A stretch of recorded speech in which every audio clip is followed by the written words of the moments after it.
Con motivo del cumpleaños 100 de Henry Kissinger, ex secretario de Estado de los Estados Unidos y consagrado consultor en materia de estrategia y política exterior, Stephen Walt, columnista de la revista Foreign Affairs y profesor en Harvard, hace un recorrido sobre los logros, fama y errores del señor Kissinger. Nos preguntamos, ¿tiene responsabilidad un político o un autor por su liderazgo? ¿Debería avisar a sus seguidores sobre su indudable falibilidad? Ujú. ¿Lo haría alguien a pesar de todo lo positivo que un líder puede hacer con su liderazgo?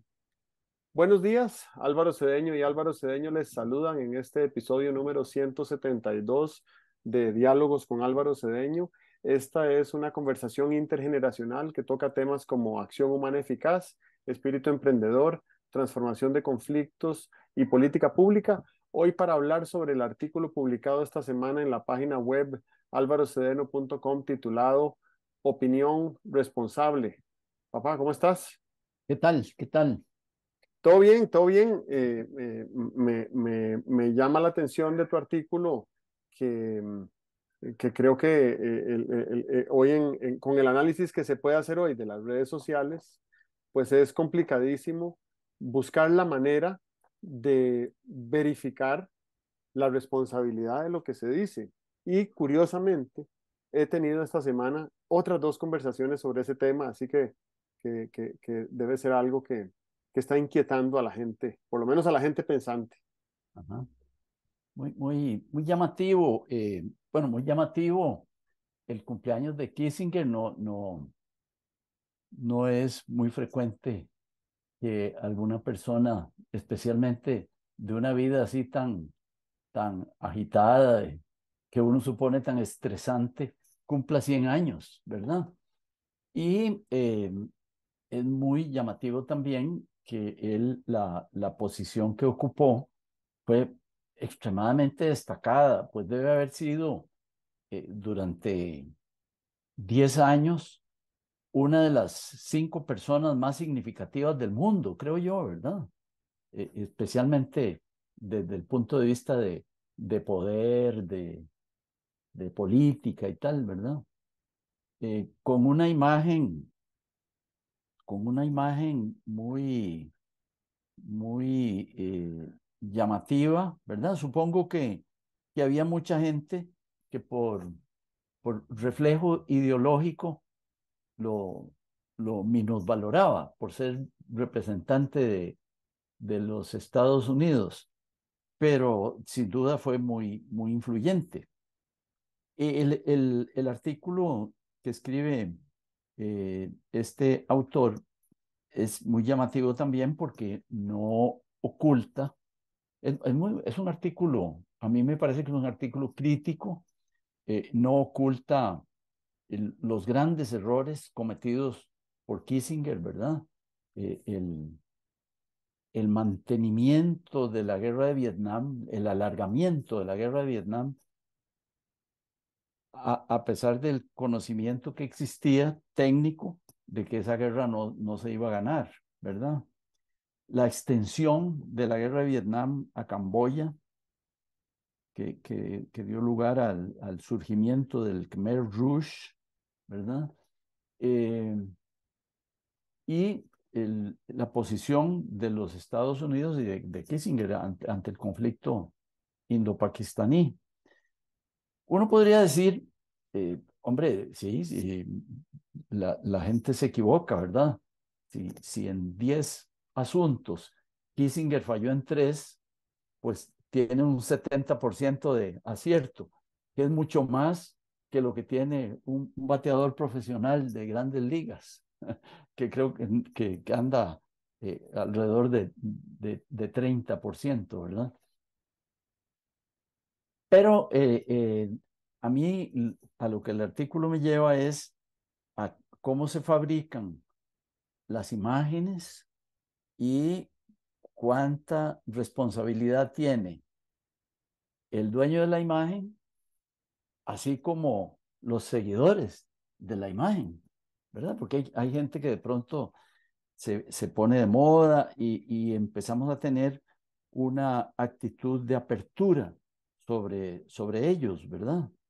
Eh, y entonces esa consolidación de un liderazgo que da lugar a un aumento de la credibilidad sobre lo que la persona sostenga y tal y cual, si es inocua o si deberíamos estar en guardia contra los liderazgos, si deberíamos preguntarnos cada vez que alguien descuella como líder, si deberíamos preguntarnos si hacemos bien en seguirlo.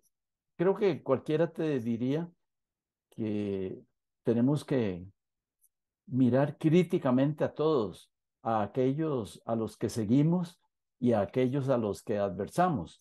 Pero sí es una receta saludable, pero la realidad es otra, es que hay personas que empiezan a tener un liderazgo creciente, una imagen eh, abundante, expansiva, como es el caso de Kissinger, como fue el caso de eh, John Kennedy, como creo que fue el caso de Obama. Y bueno, mirando para el lado, para el que nunca miramos, como es el caso de Donald Trump para aquellos que lo siguen. A mí me llamó mucho la atención ese artículo sobre Kissinger por varias razones. Primero, porque me parece que cuando uno se dedica a una actividad suficiente tiempo, acumulará errores eh, y también acumulará, como lo demuestra su vida, una eh, muy positiva reputación Uh que -huh, deriva de sus aciertos, obviamente, uh ¿verdad? -huh, De su obra académica, de su obra universitaria, de su obra literaria, de su gestión de consultoría. Kissinger es un fenómeno inusual, ¿verdad? Difícil de encontrar un parámetro similar porque eh, las negociaciones de paz que desembocaron en el fin de la guerra de Vietnam le adjudicaron a Kissinger el Premio Nobel de la Paz, después de que él promovió por años la extensión de la guerra, ¿verdad? Es el típico caso del que siempre se genera dudas de que alguien a cargo de un asunto eh, prolonga el conflicto para después transformarlo y convertirse en héroe. Yo no digo que ese haya sido el modus operandi uh de, -huh, de Kissinger. Me parece que a Kissinger le importaba poco un premio Nobel de la Paz. uh -huh, Y hasta la fecha, en más de 125 años que se ha otorgado el Premio Nobel de la Paz, el de Kissinger continúa siendo el más controversial de todos. Hace exactamente 50 años, este mes de octubre se cumplen 50 años uh del Premio -huh, Nobel de Kissinger. Eh, pues, ¿cómo se le da un premio Nobel a un jefe de Estado que ha sido, bueno, un jefe de Estado no, a un agente de un gobierno que ha sido responsable por cientos de miles o quizás incluso millones de muertes, ¿verdad? uh Porque -huh, pues, los Estados Unidos todavía lloran y se avergüenzan de sus 67.000 soldados muertos en combate en la guerra de Vietnam, pero eh, el, el país, Vietnam, perdió 2 millones de civiles uh -huh, inocentes, ¿verdad? Eso creo que hay que ponerlo en una balanza, 67.000 militares que fueron a buscar pleito versus 2 millones de civiles que lo que buscaron fue defenderse de una invasión ilegítima. uh La -huh, invasión de Vietnam no se diferencia mucho de la invasión de Irak o de la invasión de Afganistán, ¿verdad? Y bueno, entonces eso creo que es importante mencionar, pero volviendo al tema de la responsabilidad, yo creo que la responsabilidad viene como dices en tu artículo, la responsabilidad viene con el nivel de alcance que tienen nuestras palabras y nuestras opiniones, cierto. ¿verdad? Uh -huh, Y también creo que viene con ese factor multiplicador que es el tiempo, porque si yo tuviera un montón de seguidores, pero solo emito mi opinión durante un año, es muy diferente a que si yo tengo pocos seguidores, pero emito mis opiniones por 40 años, ¿verdad? Entonces creo que ahí entramos en un mundo de lo que hoy se denomina la marca reputacional. Y esa marca reputacional la aplica para organizaciones públicas o privadas y también aplica para individuos, para personas, ¿verdad? Eh, Costa Rica tiene una reconocidísima marca a nivel global como, como un país de derechos humanos, como un país de paz, como un país desmilitarizado, como un país progresista, como un país orientado hacia el medio ambiente, conservacionista, de turismo ecológico y demás, a pesar de que hay un montón de áreas por mejorar en todos esos campos en el país y a pesar de que en los últimos 2, 5, 10, 15 años, probablemente nos hemos ido distanciando de lo que esa marca representa o de lo que conllevó crear esa marca, ¿verdad? Porque la marca no se creó de la nada, no fue una marca que se creó porque alguien emitió una noticia falsa sobre lo que era Costa Rica y el resto del planeta se la creyó. La marca se ha creado a lo largo de 70, 80, 90, 100 años de participaciones del país en foros internacionales y de cómo nosotros hemos interpretado al Estado-Nación. ¿Cómo es el Estado-Nación costarricense comparado con otros estados-nación que hemos visto emerger y desaparecer en los últimos 100 años? Entonces esa marca se ha construido a lo largo de las décadas, ¿verdad? Y a lo largo de todas estas generaciones y gobiernos y régimen democrático, etcétera. Pero en los últimos años se ha debilitado la manera como internamente interpretamos esa marca para robustecerla y más bien siento que se ha debilitado. Y sin embargo, seguimos teniendo la marca en el exterior. La pregunta es hasta cuándo, ¿verdad? Porque no podemos degradar la marca mucho tiempo domésticamente antes de que se empiece a degradar Sí, claro. internacionalmente, ¿verdad? Y bueno, ahora opino también sobre esto, pero a nivel personal. Sí, eh, pienso que esto que decías del tiempo que una persona ocupa una, una tribuna pública, no estoy hablando de una tribuna física, sino que la duración en el tiempo de una persona como creador de opinión, ¿verdad? Los dictadores ocupan esa posición durante mucho tiempo. Los cargos, aún el cargo de jefe de Estado en un país que no sea una dictadura, son limitados, ¿verdad? Obama tuvo sus 8 años, ¿verdad? Y posiblemente fijó agenda. Si uno lo ve ahora y se pone a pensar en qué dejó Obama como agenda, pues parece que fue como que fue insuficiente. Ya la figura de Obama se va desdibujando. Eh, Creo que Kennedy dejó una agenda que estuvo ahí por más años, ¿verdad? La carrera espacial, la posición en la Guerra Fría, eh, la integración del país, ¿verdad? De las minorías en el país, el antisegregacionismo y tal. Eh, y entonces eso nos lleva a pensar que podría ser que la cantidad de tiempo que una persona esté en el poder. Kennedy, por ejemplo, no terminó su primer periodo, ¿verdad? Estaba en campaña para reelegirse para el segundo periodo. Obama tuvo dos. eh,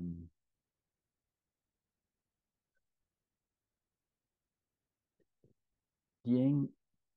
Tal vez los gobiernos visibles más largos son los de las figuras religiosas, ¿verdad? El Dalai Lama tiene no sé cuántos años de ser figura pública. Los papas duran muchos años. Yo me acuerdo la primera vez que se murió un papa en mi vida, que fue Pío XII. Pío XII parecía que había sido papa desde San Pedro, ¿verdad? Y era una figura muy significativa y tal. Eh, entonces, el tiempo como que es importante. También creo que las circunstancias, ¿verdad? No es lo mismo eh, Roosevelt, ¿verdad? A Roosevelt le tocaron dos circunstancias interesantísimas, ¿verdad? Que fue la Gran Depresión en Norteamérica y en el mundo. Y después la Segunda Guerra Mundial, ¿verdad?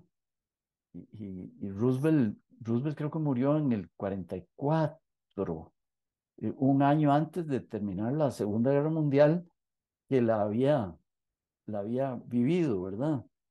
Eh, Truman, a Truman uno solo lo recuerda por la forma como hizo finalizar la Segunda Guerra Mundial, ¿verdad? Era un vicepresidente que ocupó la presidencia después de la muerte de Roosevelt, eh, así como desteñido, pienso yo, ¿verdad? Más o menos como desteñido fue Johnson, ¿verdad? Bueno, para hablar de presidentes de Estados Unidos significativos en esta área de influencia.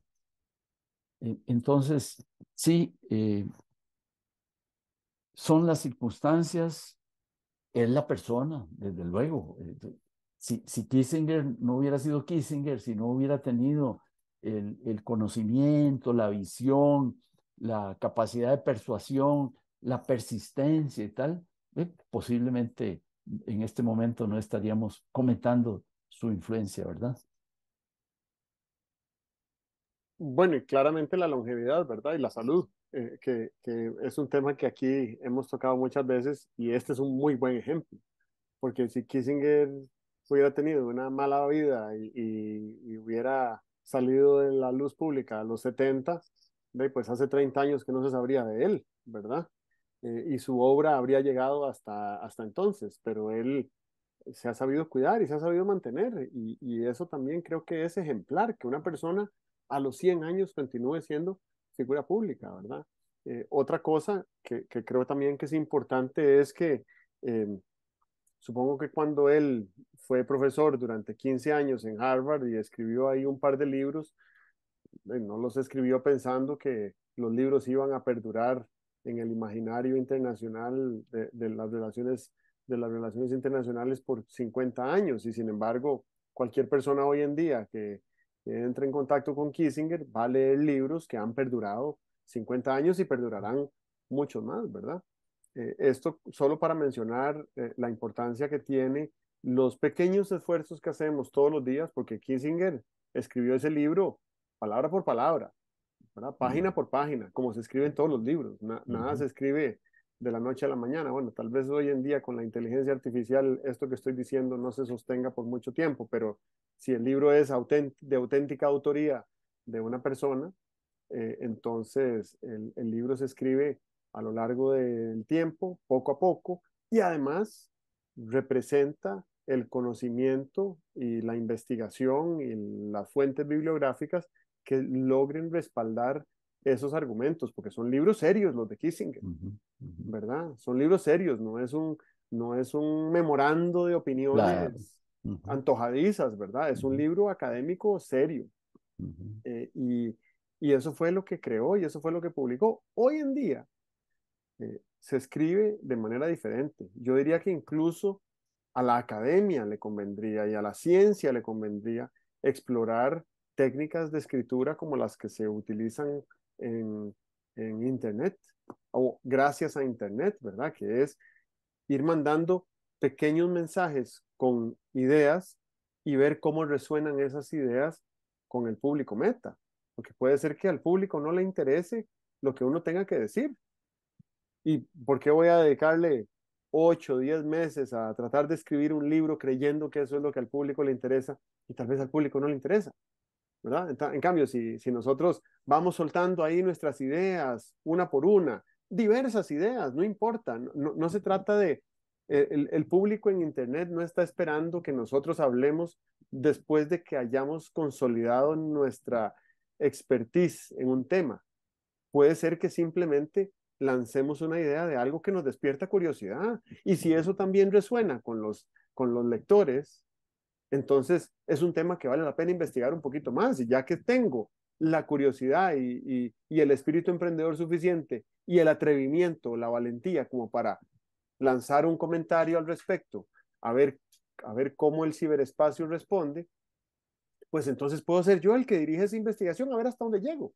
Esto se parece muchísimo a al método educativo que se llama unschooling, que traduciría tal vez como desescolarización, ¿verdad? Y la desescolarización quiere decir que la forma como una persona menor de edad va construyendo su acervo de conocimientos es a partir de su propia curiosidad y de sus propios intereses y de lo que le despierta pasión y de lo que le resulta fácil o de lo que le resulta desafiante, pero que sea la misma persona la que diga, yo quiero aprender de eso, yo quiero aprender a componer música clásica, yo quiero aprender matemáticas, ¿verdad? O necesito aprender a leer porque quiero leer ese libro. Y eso me parece que es muy interesante porque hoy en día en redes sociales uno sale a redes sociales hoy en día y dice, "Ah, yo soy experto en, vamos a ver, voy a decir, yo soy experto en paz y perfectamente eso es verdadero respecto a mi pasado, pero eso no garantiza para nada que esa sea la realidad de mis próximos 20 años. Puede ser que en mis próximos 20 años yo me convierta en experto en ecología y eso lo va determinando un efecto colectivo de participar en un ecosistema de escritores y lectores donde nos vamos retroalimentando mutuamente entre todos, los que leemos, los que escribimos, los que opinamos, ¿verdad? Y eso va desarrollando de manera orgánica a qué nos vamos dedicando. Porque siento que la manera tradicional de hacerlo era yo obtengo aquí mi grado académico que me certifica como un experto en un tema y a este tema me dedico hasta que me retiro. Y yo creo que eso ya no aplica, ¿verdad? Entonces me pregunto y le pregunto a la gente joven que está en el colegio y que está por entrar a la universidad o no, eh, ¿cómo se imaginan que es ese mundo de la práctica, ¿verdad? De la práctica técnica, de la práctica profesional, de la formación de criterio, de la posibilidad de ofrecer ayuda como consultores o como expertos en algún tema. Hoy en día hay expertos en economía digital que ni siquiera son adultos, ¿verdad? Y nos pueden ayudar muchísimo a aprender cómo se hace una determinada cosa en Internet. Agreguémosle a esa sopa el condimento de la inteligencia artificial, ¿verdad? Y ahí ya entramos en un mundo completamente inexplorado. Cualquier cosa que opinemos hoy sobre inteligencia artificial perfectamente podría estar desactualizado dentro de un año o menos. Bueno, ese, ese tema es realmente un tema vibrante. Fíjate que me hace recordar, un día de estos estuve leyendo Freakonomics. Es un libro sobre Levitt, un economista muy famoso, muy singular. Y este economista tiene una frase bien interesante. Dice, hombre, yo es que veo a los colegas economistas como unas personas que tienen un aparato conceptual eh, muy capaz de responder preguntas, pero no tienen eh, ellos una fuente que los lleve a hacerse preguntas interesantes. Ese es el cuento de Levitt. Yo me voy a hacer preguntas. Dice, es que yo soy muy malo en matemáticas, dice. Yo soy muy malo en econometría y tal, pero eh, resulta que me hago preguntas interesantes, dice Levitt, ¿verdad? Ve qué interesante lo que estás diciendo tú. Eh, voy a dar un ejemplo. Nosotros sobrevivimos como personas porque consumimos cosas, ¿verdad? Eh, si yo no hubiera comido en los últimos 8 días, no podría estar hablando y posiblemente estaría postrado, y si sigo en esa inanición, pues se me acaba la vida, ¿verdad? Entonces, vivo porque consumo, pero el acto de consumir es un acto dual, es un acto de dos dimensiones. Para consumir un tomate, yo tengo que ir al mercado, a la feria, vas tú, y a comprar un tomate. Pero ese tomate está ahí no por casualidad, sino porque hace 6 meses una persona pensó en sembrar tomates. O sea que hay una confluencia de lo que se llama oferta y demanda para que yo pueda consumir. Si no hubiera oferta, aunque tuviera el dinerito para comer el tomate, no lo encontraría. ¿Cómo relaciono esto con lo que has dicho? Bueno, tú lo que has dicho es que parece ser que entendemos el intercambio de bienes culturales o de bienes intelectuales como eh, yo que soy experto, voy a escribir un libro y ahí lo mando. Y tú lo que estás proponiendo es que hagamos como un mercado de conocimiento, como un crowdsourcing de conocimiento, donde uno pudiera ir, así como va el vendedor de la feria. El vendedor de la feria no lleva todos los tomates del año de una sola vez, lleva los tomates que cosechó ayer, antier, y el demandante no va a comprar ahí todos los tomates desde ahora hasta diciembre del 2023, sino los que necesita la próxima semana. Eso me parece a mí muy sugestivo de lo que estás planteando, ese mercado donde uno lleva lo que produjo ayer y la gente llega a consumir lo que necesita hoy, ¿verdad? Eh,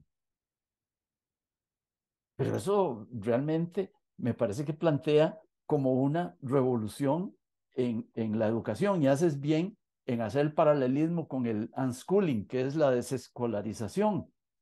Nosotros entramos al colegio, ¿a qué? A hacer silencio. Yo no sé si los colegios son todavía como eran, pero ahí era pecado mortal no hacer silencio. Entonces entramos a hacer silencio. ¿Y quiénes son los únicos que hacen sonidos? Los que enseñan. ¿Y los demás qué hacemos? Captar, captar, captar, captar, apuntar, apuntar, apuntar, a ver si acaso en esa gestión del apunte, de la tarea y no sé qué, se nos va quedando algo. Vuelvo a conectar con Freakonomics y con Levitt, que decía, hombre, los economistas tienen mucha capacidad de responder preguntas, pero se hacen preguntas poco interesantes. ¿Qué tal si hubiera un mercado de preguntas? Imagínate que la televisora entrevistara a alguien, eh, no para preguntarle, ¿usted qué opina de lo que está pasando con el narcotráfico?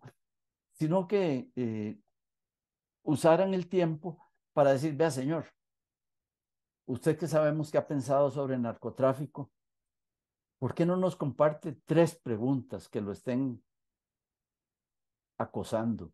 Y aquel hace 3 preguntas y ya se acabó la entrevista. ¿Por qué? ¿Por qué? ¿Por qué estamos siempre programados a decir, preguntémosle a fulanito las respuestas, cuando sería tal vez mucho más interesante preguntarle a fulanito las preguntas? Claro, ahora mencionabas Freakonomics, un libro que yo leí en su momento, muy sugestivo, ¿verdad? Con una manera alternativa de entender la economía. Y el libro fue publicado en el año 2006. En aquella época Internet era muy básico, no existían las redes sociales. y, y bueno, el libro fue publicado, fue un gran éxito, y a raíz del éxito del libro, los autores sacaron un segundo libro que no me acuerdo cómo se llama y no lo leí, pero tienen un podcast que ya tiene casi 550 episodios. Entonces ellos han seguido creando valor monetizable Sí, sí. a partir de un libro que publicaron hace eh, 17 años en un formato que les permite ir creando, produciendo y publicando contenido semana a semana. Y Ujú. no como es el libro que probablemente les tomó 5 años recopilar toda la información, escribirlo, editarlo, publicarlo, llevarlo a traducción, llevarlo a mercado, ¿verdad? Eh, y eso creo que es interesante porque hoy en día es al revés. Uno podría tener un podcast, vamos a poner de ejemplo a Tim Ferriss, que es uno de los influenciadores más populares de la última década en Estados Unidos, que habla cosas serias, realmente desafiantes sobre bueno, sobre temas que tienen que ver con el robustecimiento del carácter y demás. Tim Ferriss ha grabado podcasts, no sé cuántos tendrá, pero cientos de podcasts largos, extensos, ¿verdad? Entonces tiene la versión larga del podcast y además produce una versión cortita del podcast que le permite a la gente escuchar ahí como los 8 minutos más relevantes de su podcast semanal. Y al cabo de ciertos años de estar publicando el podcast, hizo una recopilación de ideas que él ha venido divulgando semana a semana en su podcast. Publicó un libro que se llama Tools for Titans, herramientas para titanes, eh, y, y es un libro de muchísimas ventas, ¿verdad? Que no se sentó nunca a escribirlo. Simplemente lo que hizo fue que recopiló cosas que había ido produciendo en un formato de diálogo parecido a este a lo largo de los años y a lo largo de los episodios, ¿verdad? Entonces creo que el formato está cambiando porque el libro de Tim Ferriss Sí. es 11 años más antiguo que Freakonomics. Y ahí el modelo de negocio y el modelo de producción cambió. Veámoslo, veamos el ejemplo de los tomates. Es como ir a un restaurante, tú vas a un restaurante y te sientas a comer y el chef te trae lo que al chef le dio la gana cocinar. Es un platillo exquisito, pero el chef no sabe que yo soy alérgico al gluten y ese plato es una lasaña con gluten y entonces no me la voy a comer. A pesar de que es exquisita, me da pena desperdiciarla, pero no me la voy a comer. ¿Verdad? Diferente sería que el chef dijera, bueno, saliera a tomar la orden o saliera con un plato de amuse-bouche, ¿verdad? Y con una serie de bocas para que uno las pruebe y diga, ay, qué rico probar más cosas como esta. Entonces el chef va y produce más de aquello que le gustó al cliente, ¿verdad?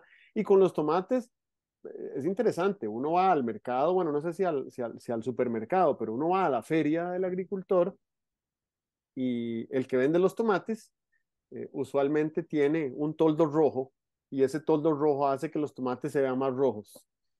Pero cuando uno levanta los tomates uno por uno, se da cuenta que los tomates no están totalmente maduros. Ujú. Y eh, he aprendido, bueno, es cuestión de preguntar, pero he aprendido que si uno compra los tomates cuando todavía no han terminado de madurar, le aguantan unos días y ellos solitos continúan su proceso de maduración. Sí. Entonces ahora ya no compro los tomates maduros listos para comer. Claro. Ahora compro los tomates que me duren unos 3, 4 días para tener tomates maduros hacia el final de la semana y no tenerlos todos refrigerados, Ujú.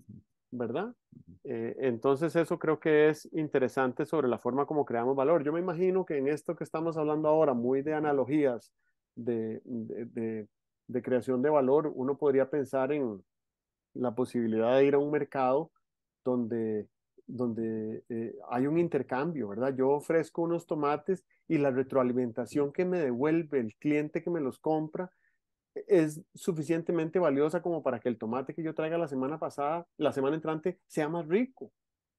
Ujú. Y así no funciona el mercado en el que vivimos actualmente, pero así sí funciona la economía digital, ¿verdad? La retroalimentación es increíblemente valiosa. Por eso siempre se dice que en redes sociales lo más valioso es si alguien se identifica con un comentario como para compartírselo a otras personas, o si se toma su molestia y su tiempo Ujú, y su ujú. valentía para dejarnos un comentario, ¿verdad?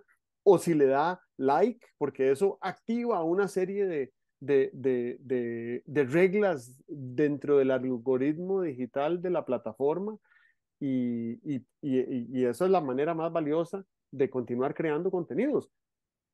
Las personas que creamos contenidos en línea somos una eh, escasa minoría, ¿verdad? No sé, Twitter tiene 600 millones de usuarios y sin embargo yo sigo a, no sé, sigo como a 1.000 personas, y de esas 1.000 personas debe haber como unas 300 a las que sigo de manera rigurosa, que considero que son valiosos creadores de contenido.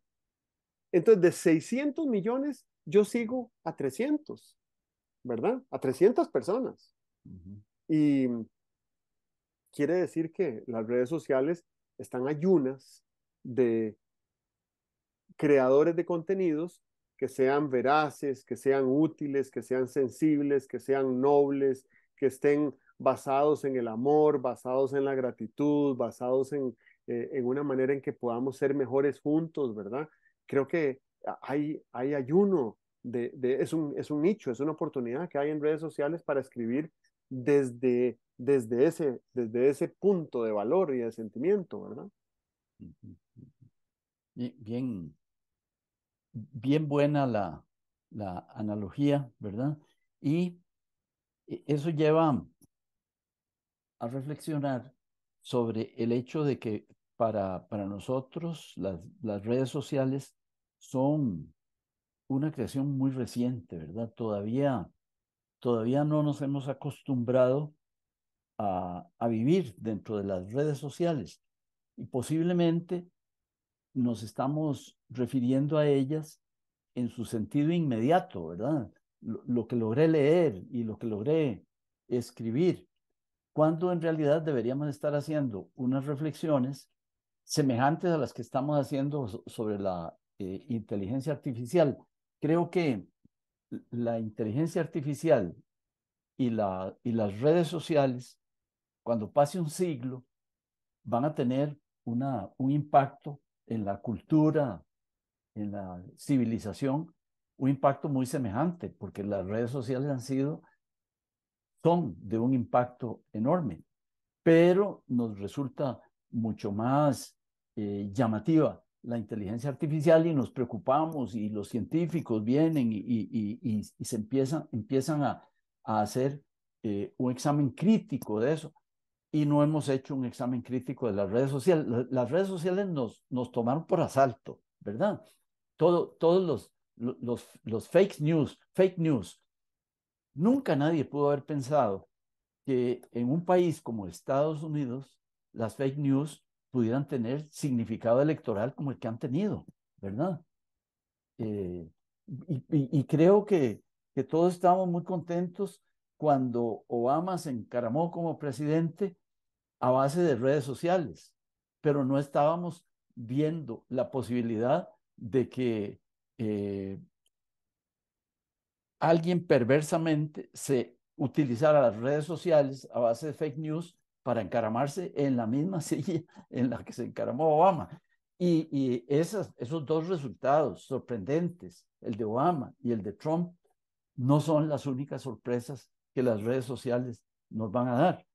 Es que creo que le toma tiempo a la humanidad o a la opinión pública y tal para darse cuenta de las consecuencias de un determinado cambio. Yo me imagino que cuando el automóvil se popularizó, la gente lo que sentía era, eh, qué bonito que ahora podemos salir de picnic al campo, ir lejos y en una hora volver, ¿verdad? Me parece que eso era lo inmediato.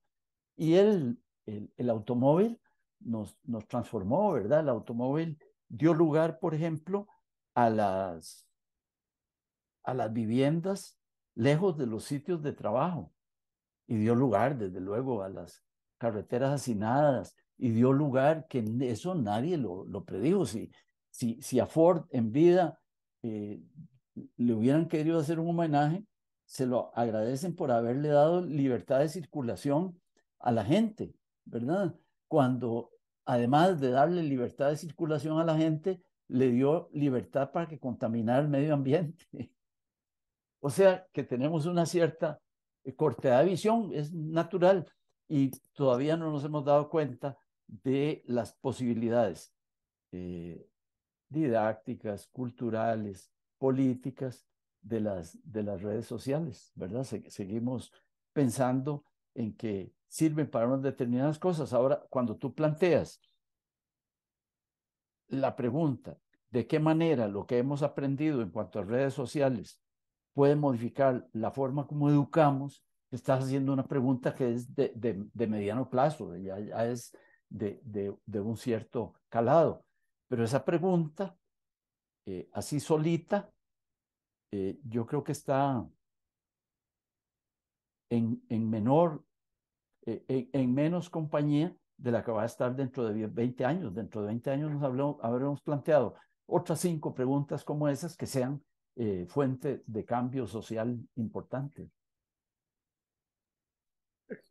Recuerdo cuando entré a la Universidad de Costa Rica y en estudios generales había que, había que elaborar una tesis grupal y también había que desarrollar un fichero como para una eventual tesis individual. Entonces, repartían el tema. A uno le asignaban un tema y uno tenía que meterse a la biblioteca y elaborar un fichero. Voy a explicar qué es un fichero. Un fichero era una cajita plástica, por lo general, con fichas de cierto tamaño estándar, y en cada ficha había que recortar y pegar una fotocopia de un libro que uno hubiera sacado de la biblioteca y que hubiera leído que fuera relevante para el tema de investigación. Y el tema que a mí me tocó investigar a título individual era el impacto de las drogas en la salud, ¿verdad? Eh, y siempre agradezco que me haya tocado investigar ese tema, porque creo que aprendí un montón de cosas para saber por dónde no ir, ¿verdad? Pero recuerdo lo impactante que fue para mí darme cuenta de el impacto que tenía una droga como la heroína en la salud, ¿verdad? La heroína, a la primera vez que se prueba, genera una adicción física difícil de superar. Y entonces, cuando el efecto de la droga empieza a bajar, la persona se desespera por buscar más heroína, ¿verdad? Entonces es un tipo de adicción que es muy tóxica porque destruye las conexiones neuronales del cerebro en cada usada, ¿verdad? Eh, Degrada todos los demás sistemas del cuerpo, toda la irrigación de las extremidades, todo el sistema eh, digestivo, la irrigación de la piel. Es un desastre, ¿verdad? La gente deja de comer con tal de consumir la droga. Es obviamente eh, un acto de enorme violencia hacia la persona y hacia la salud y hacia su integridad y hacia su vida, ¿verdad? Hay gente que muere de sobredosis de heroína y aunque no muera de una sobredosis, el consumo continuo de heroína termina por matarlos, ¿verdad? Por debilitarles sus órganos internos y demás. Todo esto lo menciono porque esos 3 elementos que a los que acabo de referirme, que son toxicidad, adicción y violencia, también están presentes en el uso y consumo de las redes sociales. En menor medida, obviamente en menor medida, ¿verdad? Lo que pasa es que no son 20 usuarios de la droga que están ahí reunidos en una esquina, durmiendo en cartones todas las noches, buscando una monedita para poderse inyectar. Son cientos de millones de personas consumiendo una cantidad de información de un nivel de toxicidad tal que es violento para ellas, violento para sus hogares y sus comunidades, violento para el planeta y además adictivo. y desarrollamos adicción al consumo de ese tipo de información. Lo peor de esto que estoy diciendo es que muchas de esas plataformas y de esas herramientas de redes sociales han sido diseñadas para que produzcan ese efecto, que es el efecto de la dopamina, ¿verdad? La Sí. microdosis de dopamina para mantenerme a mí constantemente revisando el teléfono, a ver Ujú, qué hay de nuevo, a ver si alguien me dio like, a ver si alguien me dejó un comentario, a ver si me mandan un mensaje. ujú, Hace 30 años, cuando no había teléfonos inteligentes, sí, la única manera de que uno le mandaran un mensaje era que lo llamaran por teléfono para que le dieran el mensaje, ¿verdad?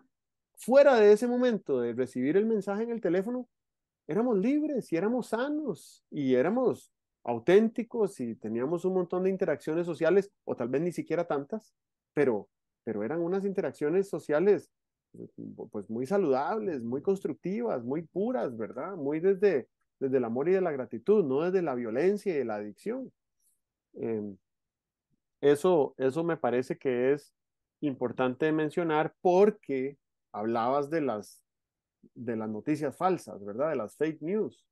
Las fake news son perfectas para gente que tiene ciertos niveles de toxicidad y ciertos niveles de adicción y ciertos niveles de violencia, porque esas fake news me, me activan, como dicen en inglés, me disparan en mí unas emociones que lo que me dan ganas es de seguir leyendo y seguir el hilo y ver mañana qué más se dice. A Donald Trump lo elegimos todos, aún los que no somos ciudadanos estadounidenses, aún los que no votamos en ese país, aún los que no fueron a votar, porque fuimos compartiendo sus ideas y fuimos compartiendo sus noticias. A Donald Trump lo hicimos presidente todos, ¿verdad? Ahí tengo que asumir mi propia responsabilidad. Obviamente, cuando me di cuenta de lo que estaba pasando, paré de hacerlo, traté de evitarlo, pero obviamente ujú, no soy suficiente para lograrlo. Sin embargo, sí quiero que quede claro que en la próxima elección que tengamos aquí en Costa Rica, la próxima que ujú. viene es la de alcaldes de febrero, eh, perfectamente nosotros podríamos elegir a una alcaldía a la persona que nos parezca menos apta para el puesto. ¿Por qué? Porque estamos compartiendo justamente esos mensajes que son tan chocantes que queremos que otra gente los escuche, porque compartirlo nos genera dopamina, nos alimenta nuestra adicción a cómo funciona el sistema, ¿verdad?